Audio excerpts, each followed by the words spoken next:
recai sobre o Senado Federal, sobre a Casa dos Estados da Federação Brasileira, portanto, recai sobre todos nós a difícil missão de escrever a última página deste triste, mas necessário capítulo da história do Brasil. Decidir se a senhora Presidente da República Dilma Rousseff, ao ter cometido, sim, crimes de responsabilidade, deve ou não perder o seu mandato. E neste momento que é histórico, difícil, é preciso resgatar o nosso papel, o papel de juízes. Juízes que estão aqui num processo político, não num processo penal. E, por isso, têm o dever de decidir em nome do interesse público do povo brasileiro e do Brasil. Aqui é preciso retomar alguns pontos. Não estamos julgando a pessoa, estamos julgando a autoridade. Não estamos punindo, estamos defendendo uma nação. Não, a expressão latina, indúbio pro réu, não prevalece nesse processo, porque, repito, não é um processo penal. A expressão latina que tem que prevalecer, e me dirijo aos senadores que ainda têm dúvida de como votar, é indúbio pro società, em dúvida a favor da sociedade, porque estamos aqui num juízo e num processo político. Digo isso porque o que temos que fazer e fizemos na comissão especial, muito mais do que a busca da verdade, a busca dos autos, do processo, da verdade do processo, é a busca da verdade real. Em busca dessa verdade real, nas 13.000 páginas que tivemos que ler, o que vimos é que fatos aconteceram, decretos e pedaladas, e eles são crimes de responsabilidade. O que tem que se buscar neste processo é a história por trás das versões. São os fatos e atos cometidos da forma como foram, dentro do contexto e da realidade, e as consequências deste ato e destes atos para a sociedade brasileira. Sim, vamos julgar os crimes de responsabilidade de 2015, decretos e pedaladas, mas dentro, sim, de um conjunto da obra. E a verdade real é que os fatos existiram. A verdade real é que houve autoria da senhora Presidente da República, digital nos decretos, omissão dolosa nas pedaladas fiscais. A verdade real é que estes atos são crimes de responsabilidade, porque ferem a LOA, ferem a Lei de Responsabilidade Fiscal, estão enquadrados na Constituição Federal e na Lei 1079 como crimes de responsabilidade. A verdade real é que não se tratam de meras questões de irregularidades ou de contabilidade. A verdade real é que não houve interpretação diversa ou a posterior de norma jurídica pelo Tribunal de Contas. A verdade real é que o ano de julgamento é 2015, mas a denúncia na sua integralidade já falava em pedaladas e maquiagem fiscal em 2013 e 14 e falava da omissão da senhora Presidente da República neste que é o maior escândalo da história do mundo, não só do Brasil, o tal chamado petrolão.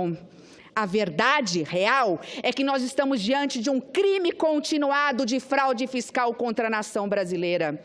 Esta verdade real, que precisa ser trazida à luz, trata-se também aqui de uma fraude eleitoral. Nos anos anteriores, maquiou-se as contas públicas, enganou-se a sociedade, disse que o país tinha saúde financeira, inflou a meta fiscal para continuar gastando, não tiveram a coragem de mostrar para o Brasil real. Por quê? Porque precisavam ganhar uma eleição.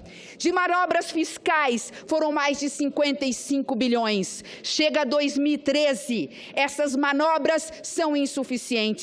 É preciso pedalar, e a Presidente pedalou em 2013, 14 e 15. O atraso com bancos públicos, Caixa Econômica, Banco do Brasil, FGTS e BNDES, passou de 50 bilhões de reais. Atrasos que perduraram por até 3 anos, atrasos que resultaram em pagamento de juros de mais de R$1 bilhão, caracterizado o primeiro crime de responsabilidade da Presidente da República, operação de crédito ilegal com bancos que controla. Não parou por aí, isso era insuficiente para pagar essa conta. Ao invés de cortar gastos, continuou gastando acima do aumento nominal das receitas. Foi necessário editar decretos, violando frontalmente a separação dos poderes.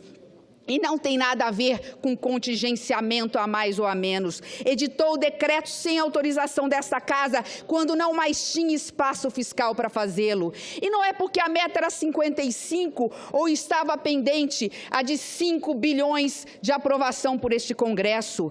É porque no mesmo dia que editou os decretos, publicou no Diário Oficial que o déficit já era de mais de 2 bilhões de reais. Eis o segundo crime de responsabilidade. Não foram operações isoladas. Isso tudo é um conjunto de medidas, foi um conjunto de medidas econômicas e políticas que levaram a essa situação que estamos hoje, a de viver a maior crise econômica, política, ética e social da história do país. Tudo isso, senhoras e senhores, levou ao desequilíbrio das contas públicas. Fico com uma única observação.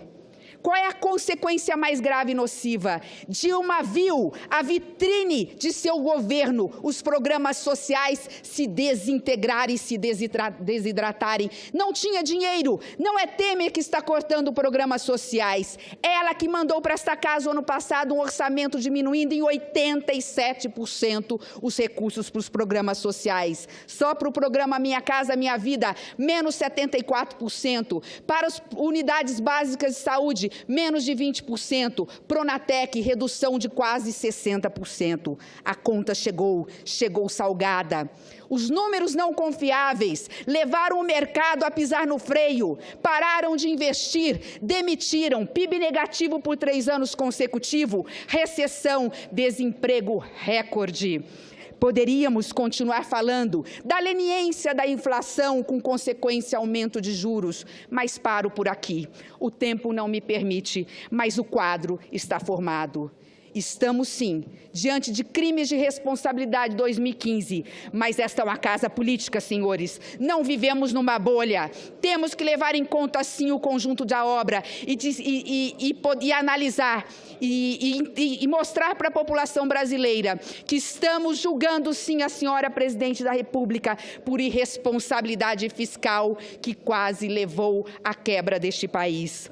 Por tudo isso, pelos crimes de responsabilidade fiscal cometidos pela senhora Presidente da República no ano de 2015, mas principalmente pelas consequências nefastas a esta e às futuras gerações que pagarão esta conta, fruto dessa irresponsabilidade fiscal, por todo o mal que causou e está causando à população brasileira. Eu voto a favor do impeachment da senhora Presidente da República, mas mais do que tudo, voto na esperança de melhores dias. Muito obrigada, senhor presidente.